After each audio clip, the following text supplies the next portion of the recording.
윤석열 대통령이 체포가 적법한지 다시 심사해달라며 청구한 체포적부심이 2시간 정도 뒤인 오후 5시에 열립니다. 영장을 발부한 서울 서부지법이 아닌 서울중앙지법이 심사합니다. 현장에 나가 있는 취재기자 연결합니다. 김유아 기자. 네, 서울중앙지법에 나와 있습니다. 오후 5시에 열리는 윤석열 대통령의 체포 적부심을 앞두고 법원은 일부 출입구를 폐쇄하는 등 검문을 강화하면서 긴장감이 이곳에 맴돌고 있습니다. 윤 대통령이 직접 신문에 출석하는지는 아직 확인되지 않았습니다.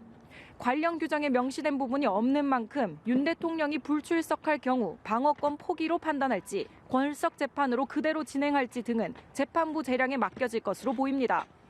그간 윤 대통령 측은 고위공직자범죄수사처가 불법으로 체포했다는 입장을 밝혀왔는데요. 특히 서울서부지법은 공수처 관할 법원이 아닌데도 체포영장을 발부했다며 무효라고 강조하고 있습니다.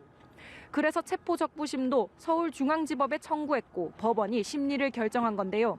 잠시 뒤 신문에서도 이런 점을 강조할 것으로 보입니다. 공수처법상 공수처는 대통령의 내란 혐의에 대한 수사권이 없어 수사 자체가 불법임을 강조할 것으로도 관측됩니다. 체포적부심은 중앙지법 형사 32단독 소준섭 판사에게 배당됐는데요. 재판부는 이번 심사와 관련해 필요한 기록을 공수처에 요청한 상태입니다. 오후 2시로 예정됐던 공수처 추가 조사는 무산됐죠. 네, 그렇습니다. 공수처는 오늘 체포적부심과는 별개로 오후 2시에 있는 두 번째 조사를 진행하겠다며 기다릴 것이라고 밝혔는데요. 윤 대통령은 앞서 건강이 좋지 않고 충분히 입장을 얘기했다며 추가 조사에 응하지 않겠다고 이미 밝히기도 했는데 조사 10분 전인 오후 1시 50분쯤 변호인을 통해 입장 변화가 없다며 공수처에 불출석 의사를 전달했습니다. 공수처는 추가 조사가 필요하다는 입장이어서 구치소를 직접 방문해 조사하는 방안 등을 검토할 수도 있습니다. 일단 체포적부심 결과가 나올 때까지 윤 대통령에 대한 체포 효력은 정지되고 시한도 연장되는데요.